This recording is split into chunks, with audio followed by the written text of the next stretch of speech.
Okay friends, welcome to everyone for this session. I think we'll follow a format of say 5 minutes per speaker. I'll kick off with a few remarks and then let's give much more time to the question answer session so everybody can participate.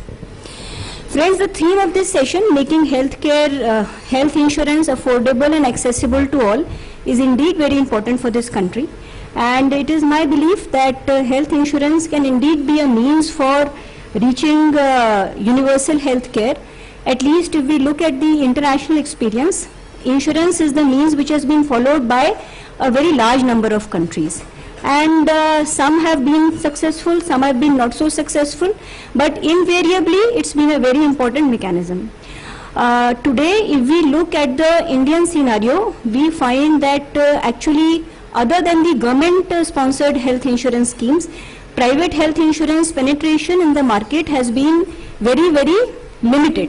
And if we are to ensure that health insurance cover becomes more and more generalized, then I think the two very important things which the industry needs to do, whether they are servicing the government as a client or whether they are servicing the private sector as a client, would be first of all to bring down prices, and secondly to bring some transparency in the manner in which this industry operates.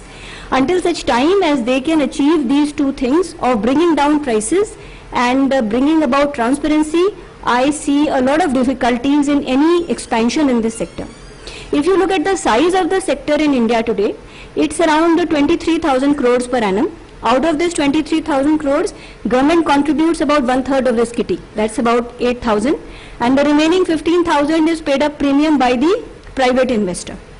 But friends, if we are to compare these two, the government and the private family floaters, as I may call them, the order of difference of price is of several times. Let's look at the details. Government, for instance, I am running a health insurance scheme and in the state of Maharashtra, and what Maharashtra is doing, many other states, Andhra, Tamil Nadu have also done. We pay a premium of rupees 333 per family per annum, and the sum insured is 1.5 lakh per family. There is no cap on the number of members of the family, and most important of all, there are no exclusions. All pre-existing conditions are covered. These are prices for the general ward. It's a family floater, so to speak. Now coming to the private sector, if you look at the kind of prices prevalent over there, then routinely for a family of 4 people, self, spouse and 2 kids, in the age bracket of up to 36 years, a person would have to pay something like rupees 4,000 basic for a sum insured of 2 lakh rupees. And here there are a lot of exclusions. We are not even talking about loading for diabetes and hypertension, which is around 10 to 25%. And there are again several built-in limitations. 1% of sum insured, which is around 1,500 rupees for room rates, another 3,000 rupees a day for ICU.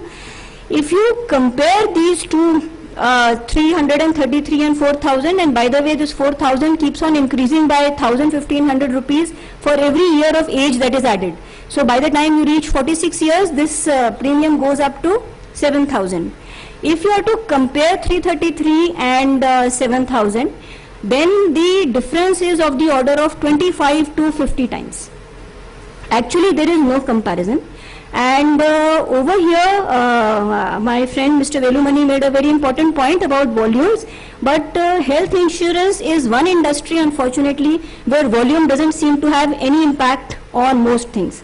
And if we are to look at the American healthcare industry, I think the lesson becomes very clear to everyone that a country which is spending anything between 12 to 15% of their entire GDP on healthcare, and after that it's one of the most unsatisfied consumers anywhere.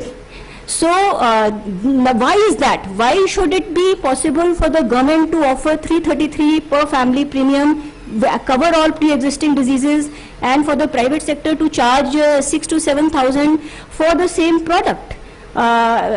I think that there are two main reasons which are responsible for this. It's not just economies of scale. The more important thing is that in the health insurance industry today and the health and care industry which services the insurance industry, there are no package rates for most conditions. There are no package rates, period. There are a large number of third-party administrators which negotiate these contracts, very big guys, MD India in the west, TTK in the south and so on, but they are simply not able to, either it's not important for them or they don't want to do it, whatever may be the case, but it's almost a complete free-for-all, I think is the word which I would like to use. They do have grades of hospitals, 3 different grades of hospitals mostly, sometimes the number of grades vary, but the same disease is priced differently, is paid for differently, often in the same hospital, and there are no general policies, there are no standards about how and at what price a particular patient is to be treated. Friends, medicine after all is a science, and we cannot say that it could cost anything from 10,000 rupees to 1 crore rupees to treat a patient. There are indicative lengths of stay which would cover 80%, 85% of all cases, and it should be easily possible to work out package rates for indicative lengths of stay. At least 4 different state governments in the country have already done it. Maharashtra has done it, Tamil Nadu has done it, Andhra Pradesh has done it, Karnataka has done it. Why shouldn't the private sector do that? So that is one thing, that the private, that there is no package rate fixed. And the second thing is that there is no transparency about what are the parameters in which a certain patient would be treated and a certain patient would not be treated. Again, it's a complete free-for-all.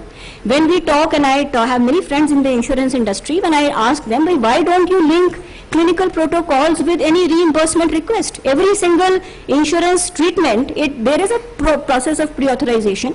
You may have noticed whenever you go to a hospital, there's a small room for the insurance people. That's where they go, and they will send an estimate whenever a patient walks in for a cashless facility. So the invariable answer is that we are capable of providing treatment on a case-to-case basis. However, we are not capable of generalizing it into a general policy. I think that's absolute bullshit. If you are capable of doing a piece-by-piece evaluation, surely you are capable of doing a general policy. We've done it. We have developed clinical protocols. It's all there on my website. Please go and see. And when we developed those protocols, we found that in the very first year, angioplasties went down by something like 20%. Now, I am not going to say anything about what the inference of that is. Does it mean that there were unnecessary procedures happening earlier? I don't know. But what I can see is that minimally, irrespective of reduction in the number of procedures, definitely general protocols do help to bring some transparency in decision making, which I think is very much needed in medicine today. We did nothing special, no magic. All we did was we asked the best doctors in the country to come up with these protocols about establishing appropriateness of use, and it has been reasonably well received.